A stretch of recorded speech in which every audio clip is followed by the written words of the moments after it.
Well, writing, it's really about words, more than anything. Words and writing together makes a book.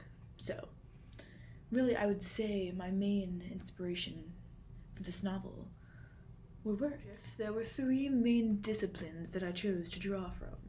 The first was feminist and gender studies, womanhood, sexuality, all fun stuff, am I right?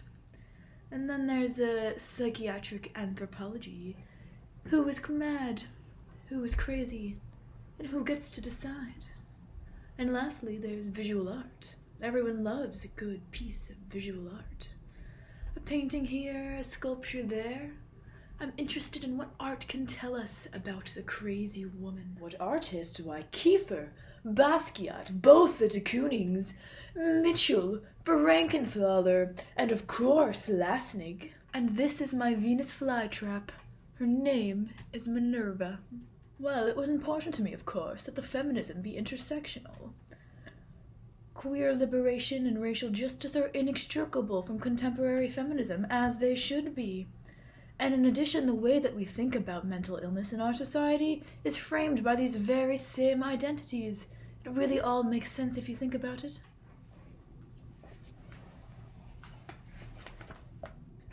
From Charcot's Hysterics to today's Diagnostic and Statistical Manual of Mental Disorders. 5. There are so many different ways of classifying mental maladies. And so I had the question, what is it like to suffer psychologically as a woman today? What different identities inform this mental illness, this experience of despair of all kinds? And then, of course, how do we represent that through art? How can interior anguish be communicated in the contemporary digitized world through something as simple as paint?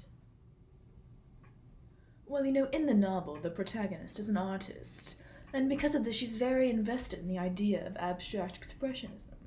And for those of you who don't know, abstract expressionism was a movement that was largely limited to the visual arts in the 1940s and 50s. It's commonly associated with names like Jackson Pollock, William de Kooning, Clifford Still. Abstract expressionism is about spontaneity. For example, they're known for a really expressive sort of brushstroke, or large color fields. And there's one group of abstract expressionists who were particularly interested in the ways that a simple composition could invoke a religiosity, could construct a myth of the self. How a simple composition could invoke a contemplative response in the viewer. And so, for example, Barnett Newman wrote in 1948, no relation, that instead of making cathedrals out of Christ, man, or life, we are making it ourselves out of our own feeling. And I think there's something really profound about creating art that does not come from a larger system of ideas or philosophy, not from some pre-established religion or conception, but art that comes out of you and your emotions and your experience. Your lived experience is art, especially as a woman. And so my protagonist thinks a lot about what it means to have art that comes out of you, that is formed from your own emotions and experiences, and how that art might intersect with mental health, how the creation of art that is of you can be healing, can be a declaration of suffering, and how those two things intertwine.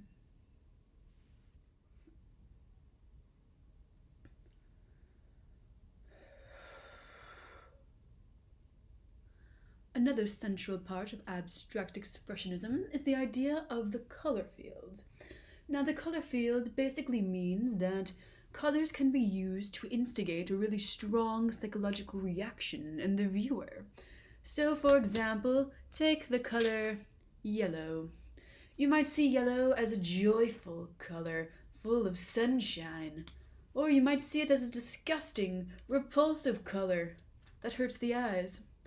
But either way, the color yellow can create within you an incredibly strong psychological reaction. It can change your mental state.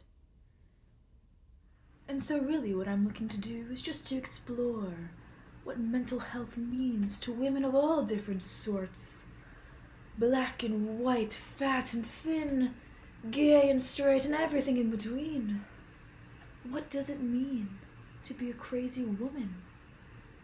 And how do we express that in art? Is it over? Oh, thank God.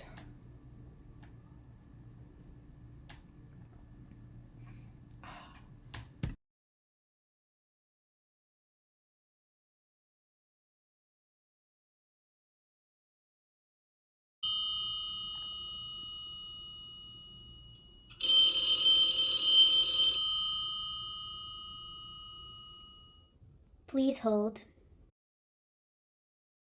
I am selfish, and this is merely my last selfish act.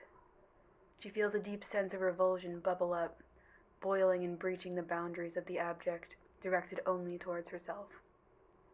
Her mind feels as if it has been coated in dry ice, burning and frigid at once. The morning is cold and bright and fragmented. There are no words left. I should not be. She climbs over the railing slowly, like a child sneaking out of her crib. Dizziness intercedes. Her fingers cling to the silver railing. Her lungs are deflated pink balloons, sinking lower and lower. She thinks of the future and irritates herself. She's been over this, time and time again. There is a pink-inked pros and cons list curled up in her bathroom trash can. The guilt and despair would continue to fester until she rotted, no matter what she did, spawned, or loved. This is the terminal symptom, that she has lost the future. Better to get it over with now and ensure that her death is a tragedy, while the world might still believe she has potential. She makes the world worse. Her stomach drops first, then she plummets. It's only a moment. Her eyes are open, but she still pretends that she is falling into the green sea. The skyscrapers impale the polluted blue above. Here is a tear, euphoric blankness. There is a sharp tug, as if her body is being pulled like a stitch.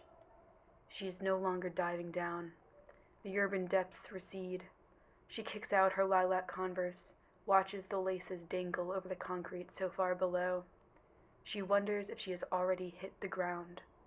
She regrets that her skeleton has shattered so crassly, that it had not been able to remain intact. Her mind is static, but a question comes through. Is this the great nothing?